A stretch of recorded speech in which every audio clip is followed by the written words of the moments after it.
기도하겠습니다. 좋으신 아버지 하나님 감사합니다. 오늘도 주님 성령께서 인도하셔서 올해 한 해 잘 마감하고 새 마음으로 출발할 수 있도록 주님께서 은혜를 부어 주옵소서. 예수님 이름으로 기도합니다. 아멘. 12월 31일 올해 마지막 날이네요. 말라기서 4장 1절과 6절 구약의 마지막 구절을 오늘 묵상하는 날입니다.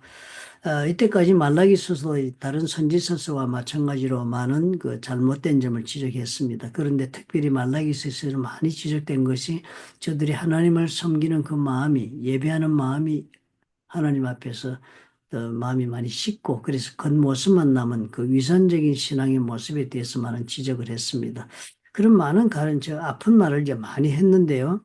그런 많은 말씀을 다 듣고 난 다음에 오늘 이제 이 구절로 마무리를 지어 주십니다. 그 구절이 뭔가 하면 사장 1절에 이렇게 적습니다. 만군의 여호와가 이르노라 보라 용광로 불 같은 날이 이른다. 그래서 용광로 불 그러면 용광로에 불을 지피면 뭐 어떤 날입니까? 용광로 안에 불순물이 섞인 원석을 집어넣어서 그것이 다 그 뜨거운 불에 녹아나지 않습니까? 엄청난 불이죠, 그죠?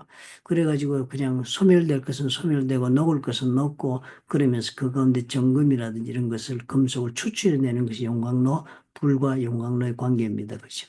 그런 날이 임한다. 그러니까 즉 우리의 삶도 그런 날이 임한다. 즉 종말의 때를 뜻하는 표현이 이렇게 온 것입니다. 그러면서 두 종류의 사람 이야기를 합니다. 교만한 자와 악을 행하는 자, 내 이름을 경외하는 너희 이렇게 두 종류의 사람을 얘기하면서 그때 그 마지막 날이 임하면은 용광로 불 같은 그런 날, 즉 심판의 날이 임하면은 교만한 자, 악을 행하는 자는 다 지푸라기처럼 불타 없어지고 내 이름을 경외하는 너희들에게는 공의로운 해가 떠올라서 치료하는 광선을 비춘다. 즉 치유의 역사, 즉 회복의 삶이 주어진다. 이런 얘기를 합니다. 한쪽은 어떻게 해요?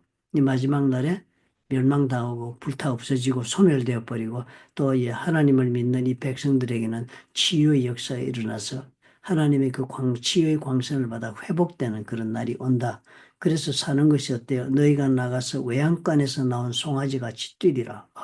얼마나 자유롭고 그 기쁘게 뛰는 모습입니까?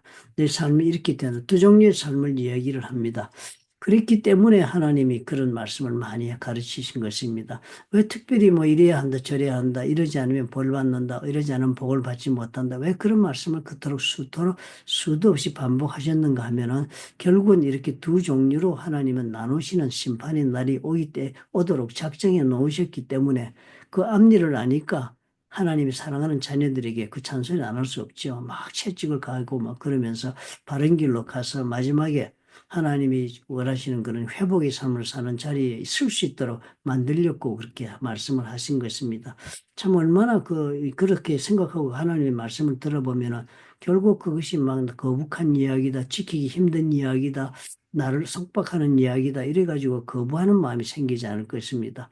우리가 하나님의 말씀에 대한 것도 우리 자세가 이 말씀이 되어 있어야겠습니다. 하나님의 마지막 때가 우리에게 다가온다. 우리가 그 심판대 앞에 서면 용광로 불 앞에 그 금속을 녹이는 것처럼 그런 엄청난 시련의 심판의 때가 오는데 그때 내가 그 불 속에 들어가 소멸되지 않고 치유받아 회복되는 그런 사람의 자리에 설 수 있으려면은 오늘 내가 하나님 말씀을 따라 살아야 된다고 가르쳐 주고 계시다 하는 입장에서 하나님 말씀을 보게 되니까 사는 자세가 많이 달라질 수가 있겠습니다.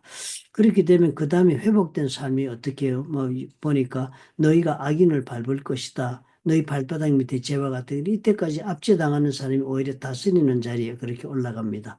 그러면서 하나님께서 예시를 해주십니다. 보라 여호와의 크고 두려운 날이 이르기 전에 그 용광로 불 같은 날이 이르기 전에 내가 선지자 엘리야를 너에게 보내겠다. 선지자 엘리야는 그 구름 타고 올라갔지 않습니까? 천국을 데려갔습니다. 하나님이 죽음을 맛보지 않고 죽은 선지자 그 엘리야를 하나님께 다시 보내시겠답니다. 그 날이 이르기 전에 그러니까 그 날이 엘리야가 오면 그 날이 곧 이른다는 그런 하나님의 징표가 됩니다. 엘리야가 그렇게 엘리야를 보내리라. 그러니까 그가 그렇게 오면은 그때 가서 무슨 일이 벌어지냐 하면 엘리야가 오면 아버지의 마음을 자녀에게로 돌이키고 자녀의 마음을 아버지에게로 돌이키게 하리라. 막 분열되고 부모와 자식이 분열된 것보다 더 큰 분열이 어디 있겠습니까? 서로 반목하고 대적하던 그 관계가 회복되어서 온전하게 돌아간다. 그러므로 돌이키지 아니하면 두렵건대 내가 와서 저주로 그 땅을 칠까 하노라 하시니라. 그러니까 하나님 참 놀라운 말씀 줍니다. 심판의 날이 온다. 그때는 영광로 불같아서 정말 하나님의 백성이 아닌 자는 다 지푸라기 같이 불타버리고 하나님의 백성은 치유하고 회복된 그런 놀라운 생명을 얻는다. 그런데 그렇게 일어나기를 마지막 날 전에 하나님께서 그 마지막이 다가왔다는 예시를 미리 보여주겠다. 그것이 바로 선지자 엘리야가 오는 것이다. 그리고 선지자 엘리야 오고 나면 반드시 너희도 그때 그 말씀을 듣고 마음을 돌이키고 회개하고 화목하고 그리고 하나님 앞에서 정말 다시 회복된 그런 인간관계를 회복하는 그런 자리까지 돌아가도록 회개하고 돌아오라라고 얘기합니다. 안 그러면 너희들은 심판의 날에 교만한 자, 악한 자들처럼 그렇게 처리된다고 하나님이 그렇게 미리 알려주시는 말씀이 구약의 마지막 말씀입니다. 그런데 이때 크고 이루고 두려운 날이 이르기 전에 그 심판의 날이 오기 전에 내가 선지자 엘리야를 보낸다고 그랬지 않습니까? 그 선지자 엘리야를 누군가가 예수님께서 마태복음 11장 14절에 얘기하시는 말씀이 나옵니다. 예수님께서 선지자와 율법은 요한의 때까지라 그런 말씀을 하지 세례 요한을 말합니다. 세례 요한이 광야에서 엘리야처럼 뭐 그렇게 옷을 입고 털옷을 입고 석청을 먹으며 메뚜기를 먹으면서 그렇게 복음 전에 적혀 있지 않습니까? 그렇게 선지자와 율법이 요한의 때까지다 그랬으니까 말라기서 그 신무기 400년까지도 하나님께서는 요한의 때까지니까 그 모든 선지자 율법의 말씀으로 다스리시는 기간이었습니다. 그 다음에 예수님이 이런 말씀합니다. 오리라 한 엘리야가 곧 이 사람이다. 오리란 엘리야, 여기서 말하 어떻게 해요? 내가 선지자 엘리야를 보내리란 그 엘리야가 바로 이 세례 요한이라고 예수님이 알려주신 것입니다. 그래서 세례 요한이 와서 예수님께 처음에 이 땅에 오셔서 하신 말씀과 똑같은 말씀을 세례 요한도 했습니다. 회개하라, 천국이 가까웠느니라. 그리고 예수님께서 사역을 시작하실 때도 처음에 이 세례 요한의 한 말 그대로 회개하라고 천국이 가까웠느니라 그렇게 하셨습니다. 그래서 엘리야가 어떻게 해요?